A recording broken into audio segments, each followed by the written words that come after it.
잘 오셨습니다. 주의 사랑으로 사랑하고 주의 이름으로 축복합니다. 인사 나누겠습니다.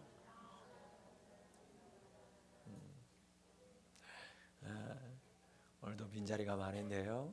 또 영상을 통해서 예배하는 또 해외에 있는 우리 집사님, 또 가정에서 예배하는 우리 모든 성도님들에게도 하나님의 은혜가 동일하게 넘칠 수 있기를 축복합니다. 하나님 앞에서 선자로 삽시다. 한번 따라할까요? 하나님 앞에서 산자로 삽시다. 시작. 산자로 사는 자가 될 수 있기를 축복합니다. 오늘 본문에서 사두개인들이 예수님께 질문을 합니다. 부활의 문제를 가지고 나와서 당돌하게 질문을 하는데 이 질문을 하는 사두개인들이 과연 어떤 사람들이었을까? 오늘 본문에는 그들이 부활을 없다라고 주장한다고 얘기하죠. 그러니까 부활을 믿지 않는 사람들이었어요, 사두개인들은. 그런데 이 부활이 없다라고 주장하는 사두개인들은요, 그 당시에 최고의 권력층에 있었던 사람들입니다. 우리가 들어봤던 산헤드린 공의회의 가장 중심 세력이었고요, 성전 제사의 직무를 맡아서 주관하는 그야말로 당시의 귀족 세력 중에 한 부류였어요. 이 사람들은 로마의 힘에 편승하여서 정치적 기득권을 가지고 살았습니다. 집착했던 사람들이에요. 성경의 모든 것을, 구약의 성경을 받아들이지 않았어요.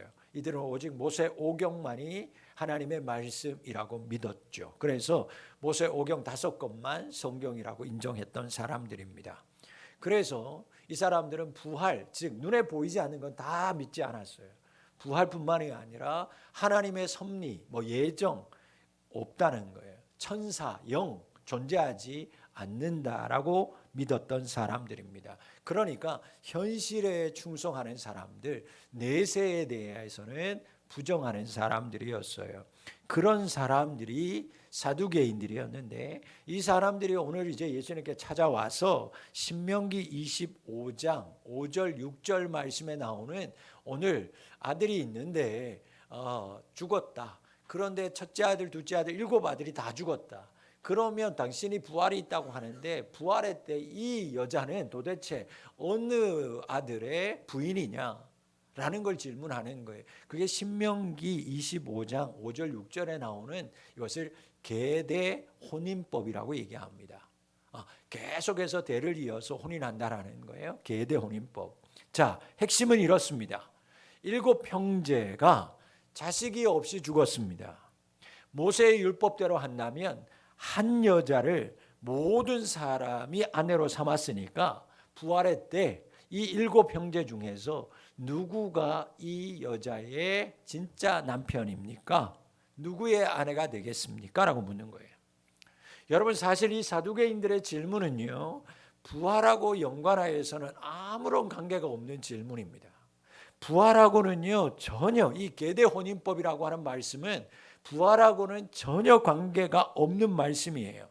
단지 이 율법은, 계대 혼인법은 이스라엘의 족속의 생존과 계승을 위해서 하나님이 모세에게 율법으로 주신 말씀이에요.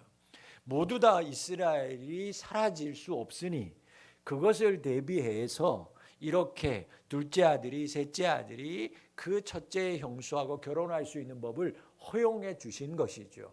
우리의 머리로는 이해가 안 가지만 그 시대에는 정말 그 모든 민족들이 사라지지 않아야 되었기 때문에 그 민족의 계승, 종족의 생존을 위해서 주신 말씀인데도 불구하고 사두개인들은 지금 이 율법의 목적까지 자신들의 권력의 자리를 이용하고 유지하기 위해서 말씀을 쉽게 말하면 자기들이 편한 대로 해석하여서 사용하고 있는 겁니다. 부활이 없다라고 지금까지 주장했어요. 그런데 어느 날 예수님께서 부활이라고 자신을 이야기합니다. 나는 부활이라고 얘기하기 시작하는 거예요. 그리고 부활하심에 대해서 증거하면서 그들을 따르는 사람들이 계속해서 세력이 커져가는 것을 보면서 이들이 위협감을 느끼기 시작한 거죠. 자, 그래서 이들에게는 부활이 지금까지 없다라고 주장하는 사두개인들 눈에는 예수님이, 즉 예수님을 따르는 모든 제자들과 이를테면 기독교가 자신들의 눈에는 가시 같은 존재, 그러니까 제거해야 될 존재가 된 겁니다. 이들의 말도 안 되는 질문에 예수님께서 명확하게 대답합니다. 죽은 자들은 반드시 다시 살아나는 부활이 종말의 때에 있다라는 거예요. 부활은 분명히 있다. 종말의 때에 죽은 자들은 다시 살아난다. 부활의 때에는 그래서 너희들이 생각하는 것처럼 이 땅에서 장가 들고 시집 가는 일은 그 나라에서는 없다라고 분명하게 확실하게 단호하게 이야기해 줍니다. 그들이 생각하는 부활 세계에서 너희들이 생각하는 것처럼 이런 생존 혈통의 계승의 차원의 혼인 제도는 존재하지 않는다라는 거예요. 즉 부활의 세계는 너희들이 생각하는 이 세상하고는 완전히 다른 차원의 세상이다라는 것을 이야기합니다. 사두개인들은요, 어떻게 생각했냐면 이 땅이 변하지 않기를 바라던 현실주의자들이었어요. 왜? 모든 것을 가지고 있으니까요. 지금 모든 것을 누리는 최고의 권력층에 있는 사람들에게 이 땅에 없던 새로운 혁명들이 일어난다? 큰일 나는 겁니다. 존재하지 않았던 이론들이 나타나서 그 이론을 따르는 사람이 나타나서 맞아 이게 맞구나 라고 무슨 봉기라든가 혁명이 일어나면 사두개인들은요 큰일 나는 거예요. 자신들이 가지고 있었던 모든 것들을 다 빼앗길 수도 있고 사라질 수도 있기 때문이죠. 그래서 이 사람들은요 혹시라도 진짜 부활이 있다면 그들에게는 받아들일 수도 없고 반갑지도 않는 이론이 되는 겁니다. 지금 이 세상이 저들에게는 천국이었어요. 바뀔 것이 없어야 됩니다. 철저하게 사두개인들은 현실에 안주하는 현실주의자들이었어요.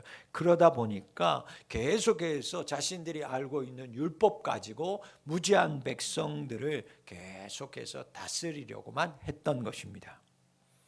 예수님은 현실에 안주하려는 그래서 지금의 것을 절대 빼앗기지 않으려고 그들 마음 가운데 있는 사두개인들에게 말씀마저도 자신들의 오해와 자신들의 착각으로 마음대로 해석하는 그들에게 오늘 34절 35절 말씀을 통해서 두 가지 단어를 분명하게 얘기합니다. 이 세상이 있고 저 세상이 있다라는 거예요. 즉 이 세상이 있고 저 세상이 있기 때문에 이 세상과 저 세상은 연결되지 않는다. 단절되어 있다라고 분명하게 말씀해요. 여러분 우리가 오해하시면 안 됩니다. 예수님께서 오늘 얘기하시는 저 세상은 우리가 이 땅에서 저 세상 갔어 이 얘기가 아니에요. 우리가 이 땅에서 저 세상 갔다라는 건 무슨 뜻으로 사용하는 거예요? 죽었다 그 얘기인데 하나님이 말씀하시는 오늘 예수님 말씀하시는 저 세상은 여러분 죽음 너머에 있는 세상, 즉 부활의 세상을 이야기하는 것입니다.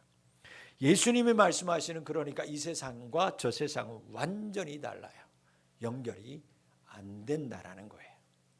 부활 후에 있는 저 세상은 이 세상에서 우리가 상상하는 것 너머에 있는 세상이에요. 그러므로 저 세상은 우리가 생각하는 것과 완벽하게 다른 미지의 세상입니다. 이 세상의 현실과는 완전히 다른 새로운 세상, 새로운 시대를 이야기하는 거예요. 자, 그렇다면 정말 중요한 것이 생깁니다. 중요한 문제가 생겼는데 그러면 또 다른 세상, 저 세상, 예수님이 말씀하시는 부활의 세상에 들어가는 사람은 과연 누구냐 하는 것입니다. 예수님께서 35절에 말씀하신 대로 그대로 말씀드리면 35절에서 이렇게 얘기합니다. 죽은 자 가운데서 부활함을 얻기에 합당히 여김을 받는 자들. 죽은 자 가운데서 부활함을 얻기에 합당히 여김을 받는 자들은 과연 누구일까? 하나님이 말하는 저 세상, 부활의 세상에 들어가기에 합당한 사람, 자격은 누구일까? 여러분 36절 말씀해 보면 저 세상에 들어갈 사람들, 그 나라에 들어갈 합당한 사람들을 부르는 말이 나옵니다. 뭐라고 부르냐면 부활의 자녀들, 또는 하나님의 자녀들이라고 부르는 거예요. 그러니까 여러분, 저 세상에 들어갈 수 있는 사람은 분명합니다. 어떤 사람이 들어간다고요? 부활의 자녀들, 하나님의 자녀들이 들어가는 거예요. 자, 그렇다면 더 중요한 게 생기죠. 부활의 자녀, 하나님의 자녀는 누구일까요? 그 나라에 가려면 하나님의 자녀가 돼야 돼요. 부활의 자녀라고 하는 것들을 우리가 얻어야 되는데, 그럼 부활의 자녀, 하나님의 자녀는 누구냐는 거예요. 바로 여러분, 예수 그리스도의 부활하심을 믿는 사람, 부활하신 예수님을 하나님의 아들로 고백하는 교회, 바로 그들이 주님의 자녀요 하나님의 자녀입니다. 부활을 증거하는 부활의 공동체가 부활의 자녀요 하나님의 자녀인 줄 믿습니다. 여러분, 죽은 자의 부활의 문제는 예수님 당시 유대인 사회에서도, 그리고 예수님이 부활하신 후에 초대교회, 그리고 지금까지도 논쟁거리 중에 하나입니다. 그렇기 때문에 여러분, 분명한 믿음 위에서 확실한 부활의 고백이 우리에게 필요합니다. 초대교회에서부터 지금까지 복음 전파하면서 복음의 핵심이 무엇입니까? 예수 그리스도의 십자가의 죽음과 부활입니다. 여러분, 복음 전파의 핵심은 죽은 자들로부터 부활하신 분이, 죽은 자들 중에서 첫 열매가 되신 분이 바로 십자가에 돌아가신 예수 그리스도이시다. 그것이 바로 부활의 핵심인 줄 믿습니다. 사도 바울은 만약 이 부활의 신앙이 없다면 우리가 이렇게 사는 것도, 우리가 전파되는 것도 다 헛것이라고 말씀했어요. 우리가 가진 믿음도 다 헛것이라는 거예요. 내가 하나님 주님 하는 것, 이 부활의 신앙이 없다면, 예수님께서 죽은 자 가운데서 첫 열매가 됐다라고 하는 믿음과 고백이 없다면 그 믿음은 다 헛된 믿음이다라고 말씀했어요. 그러면서 부활이 없다라고 말하는 고린도 교회 성도들에게 부활이 없는 거 아니에요? 우리가 죽어보지도 않았는데 어떻게 부활이 있어요? 부활 없는 거 아닙니까? 라고 말하는 고린도 교회 성도들에게 사도 바울은 오히려 질문해요. 이렇게, 너희 중에서 어떤 사람들은 어찌하여 죽은 자 가운데서 부활이 없다고 말하느냐? 답답하다라는 거예요. 왜? 분명히 부활이 있다라는 것입니다. 여러분, 기독교의 핵심은, 기독교 신앙의 핵심은 부활 신앙이에요. 아무리 세상이 발전하고 아무리 과학이 이 세상을 주도한다 할지라도 부활은 오직 예수 그리스도의 부활을 믿는 믿음으로써 존재합니다. 여러분, 세상이 부활을 어떻게 말하고 세상이 어떻게 여러분 그 부활을 받아들이든지 예수님은 부활하셨어요. 그분의 부활을 믿는 믿음이 있는 사람, 그 분명한 예수님의 부활을 믿는 사람이 여러분 부활의 자녀요 하나님의 자녀가 되어서 저 세상, 그 부활의 세상에 들어갑니다. 여러분, 그러므로 우리는 예수님이 그리스도이심을 믿고 고백하는 공동체가 되어야 합니다. 부활하신 예수님이 하나님의 아들이심을 날마다 고백하는 교회가 되어야만 합니다. 그래야 부활함을 얻기에 합당히 여김을 받는 부활의 자녀, 하나님의 자녀의 권세를 얻는 거예요. 교회는 건물도 아니고, 교회는 모인 사람들의 숫자도 아닙니다. 교회는 다른 것 자랑할 것이 없어요. 오직 예수님이 그리스도임을 고백하고 그분이 하나님의 아들임을 고백할 때 바로 교회입니다.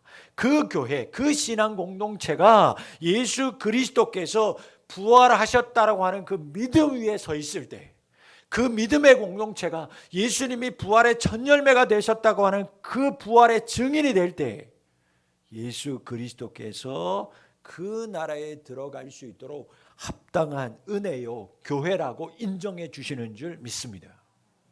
사랑하는 푸른비전교회 성도 여러분, 우리 교회가, 우리 모든 푸비 공동체가, 이 자리에 있는 우리 모든 성도들이 예수님이 그리스도임을, 하나님의 아들이심을 고백하고 그리스도이신 예수님의 부활을 고백하고 증언하는 공동체 되어야 될 줄 믿습니다.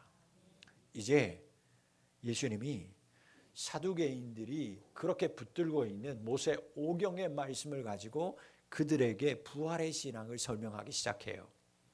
38절의 말씀에 나오는 모세도 가시나무 떨기에 관한 글에서 주를 아브라함의 하나님이요 이삭의 하나님이요 야곱의 하나님이라고 칭하였다라는 말씀은요, 하나님이 호렙산에서 모세를 불타는 떨기나무 가운데 부르실 때 하셨던 말씀이에요. 들려주셨던 음성입니다.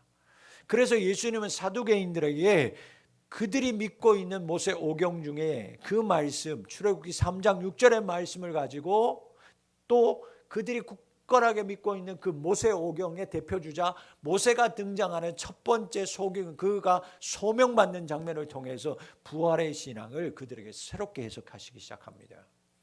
여러분, 본문의 말씀에 나오는 아브라함, 이삭, 야곱은 죽은 사람이에요? 산 사람이에요? 죽은 사람입니까? 살아있는 사람입니까?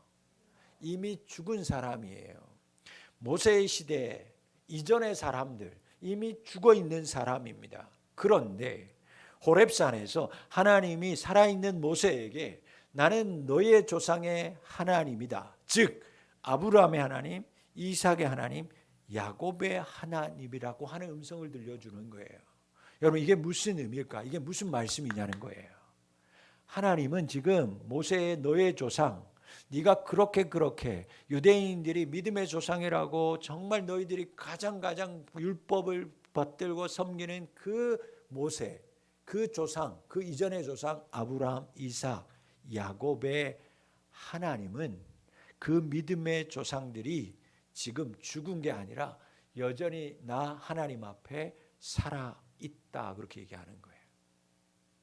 너희들이 죽었다라고 생각하는 아브라함, 너희들이 죽었다고 하는 요셉, 그리고 야곱, 모든 사람들, 그들은, 믿음의 사람들은 지금 내 앞에 여전히 살아있다라는 말씀을 하시는 거예요. 그리고 이 말씀을 뒷받침하시기 위해서 예수님께서 38절의 말씀을 이어갑니다. 여러분, 38절 말씀을 한번 함께 보시겠어요? 합독합니다. 시작.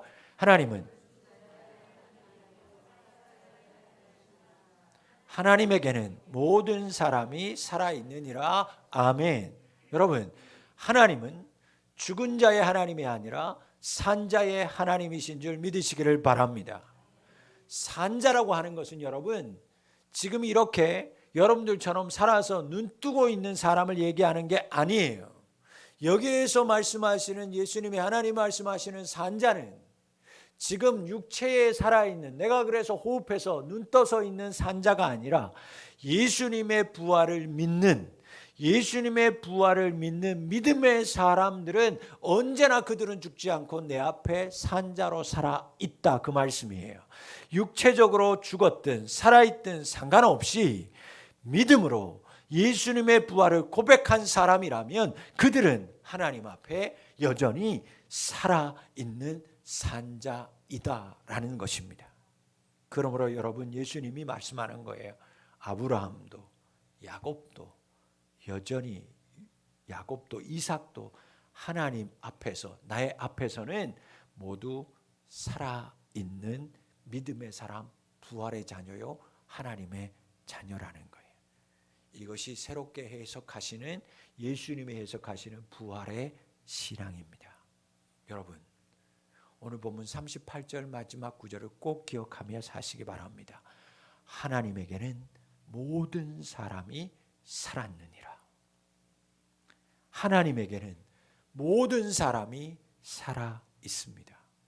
우리에게 적용하자면 여러분들은 살아있는 자가 되셔야만 합니다. 우리는 반드시 부활의 신앙인이 되어야만 합니다. 우리는 반드시 하나님의 자녀가 되어야만 합니다. 비록 이 땅에서는 연약하게 살아요. 이 땅에서는 산 자가 아니라 죽은 자처럼 살아가요. 마치 거짓 나사로처럼 이 땅에서는 주목받지도 못하고 연약한 육체와 불편한 몸과 그리고 연약하여서 사람들에게 이목을 주목받지 못하는 그런 거지 같은 인생을 비록 살아갈지라도, 이 땅에서는 비록 죽은 것 같이 살아갈지라도 하나님 앞에서는 영원히 산자로 살아가야 할 줄 믿습니다. 여러분, 예수님이 부활의 주인임을 고백하며 사는 자가 되시기를 바랍니다. 하나님의 아들 예수 그리스도께서 부활의 첫 열매라는 것을 증거하며 살아가는 우리 성도들이 되어야만 합니다. 그래서 저와 여러분 모두가 한 사람도 빠짐없이 하나님 앞에서는 영원히 산 자 되실 수 있기를 주의 이름으로 축원합니다. 그러므로 이제 우리는 이 부활의 신앙의 말씀이 무엇인지를 믿고 깨닫고 살아야 돼요. 내가 하나님 앞에 산 자로 사는 것은 어떤 삶일까? 내가 그냥 이렇게 눈 뜨고 있는 게 사는 게 아니라 하나님 앞에서 사는 것은 과연 어떤 신앙일까? 부활의 신앙, 하나님의 자녀로 산다라는 건 어떤 삶일까? 여러분 구체적으로 깨닫고 살아야 돼요. 여러분, 부활의 자녀로서 하나님 앞에 자녀답게 사는 삶, 이 세상에서 하나님의 자녀로 합당하게 살아야 저 세상, 부활의 세상에서 하나님 앞에서 영원히 산 자가 된다고 하는데, 여러분 우리는 어떻게 살아야 할까요?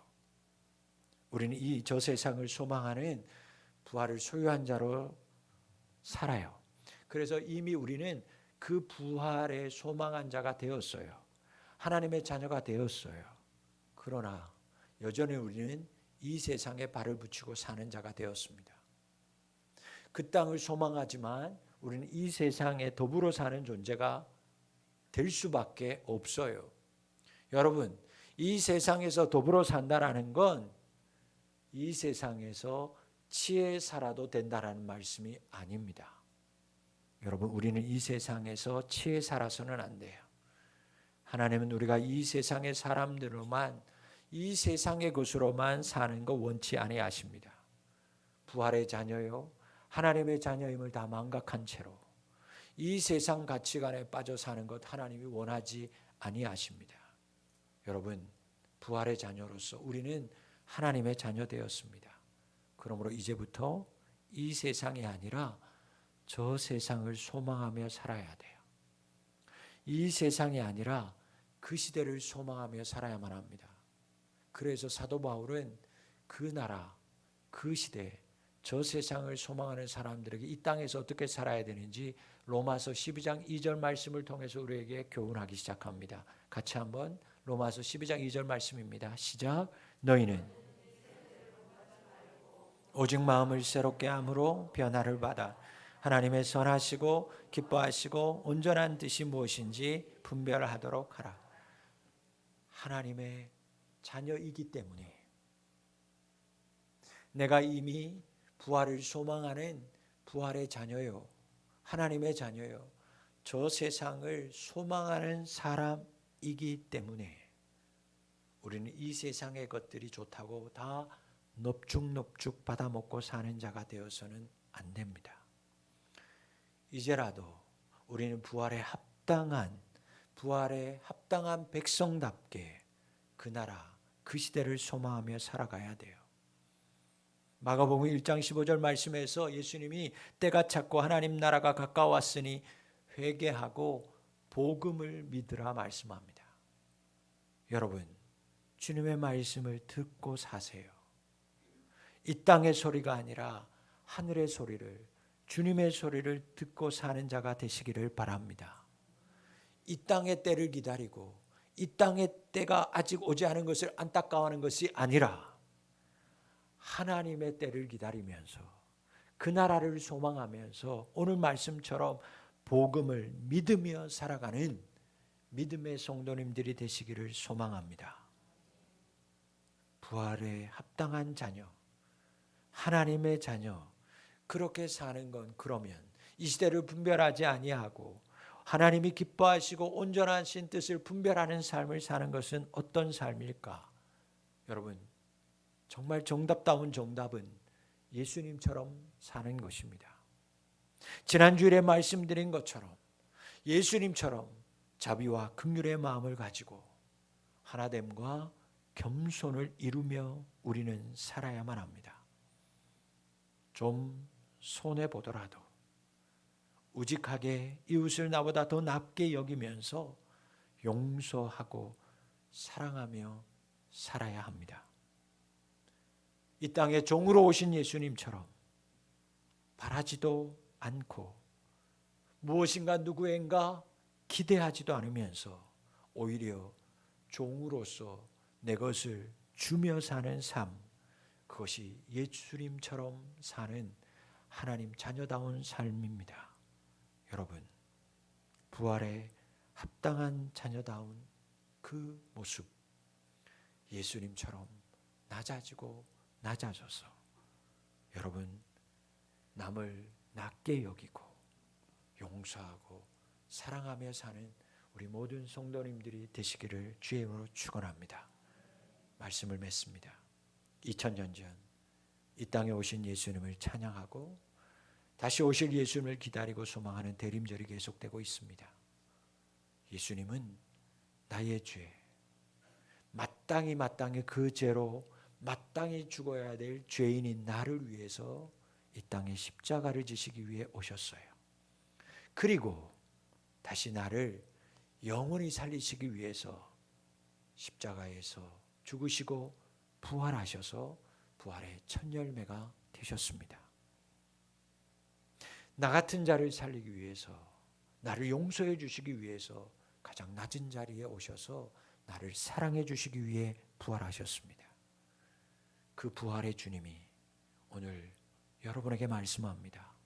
사랑하는 딸, 사랑하는 아들, 부활은 반드시 있다.